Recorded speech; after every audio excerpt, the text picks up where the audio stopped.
All right, all week we've been talking about fear, fearing God. And have you ever noticed that when you fear someone and you realize you fear them, and maybe you're thinking about that, it's impossible to ignore who they are. Because otherwise, I mean, if you could do that, if you could just think of them in a different way or just sort of downplay it or not look at them or ignore them, you wouldn't be afraid of them. It just wouldn't matter. And I think that's part of the problem is that for a lot of us, God just doesn't matter sometimes. We ignore Him.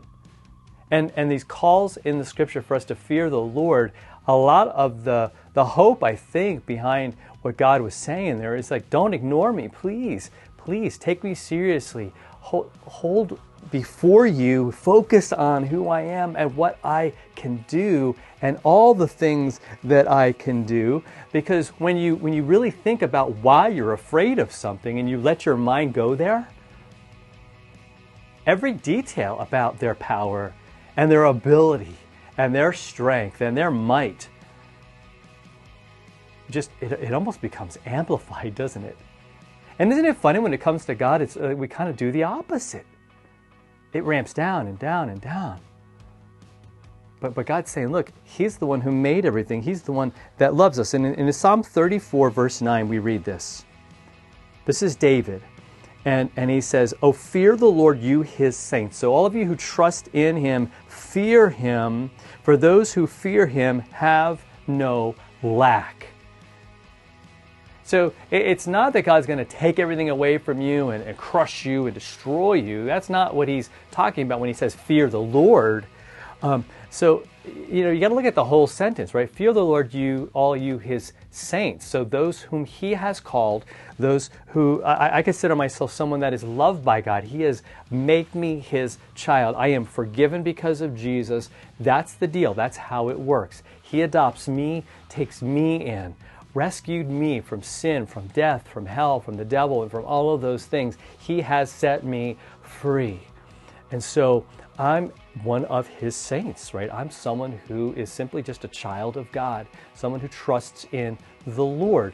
And so, of course, I think what David's trying to say is people who believe all of that about Him fear Him in terms of reverence, in terms of awe, in terms of standing back and going, whoa, like this God is so amazing and He has all this power and He could crush me, but He doesn't. And I deserve His punishment, but He doesn't. He puts that punishment on His Son. Like how good is that? Like how perfect is that? And if you add that second sentence in, which I think is so important in this psalm, we don't lack anything. Because we take Him as He is and for who He is. He's the Almighty Creator, right? He's the provider of all things. It all comes from Him. That's what it means to have a fear of God, to see it in all of its fullness and know that He's on your side. And that everything you have, everything you possess, all the mental power you have and the ability to do your job comes from Him. How cool is that? So let's encourage each other with that. Let's kind of lift each other up in terms of respecting the Lord and respecting each other.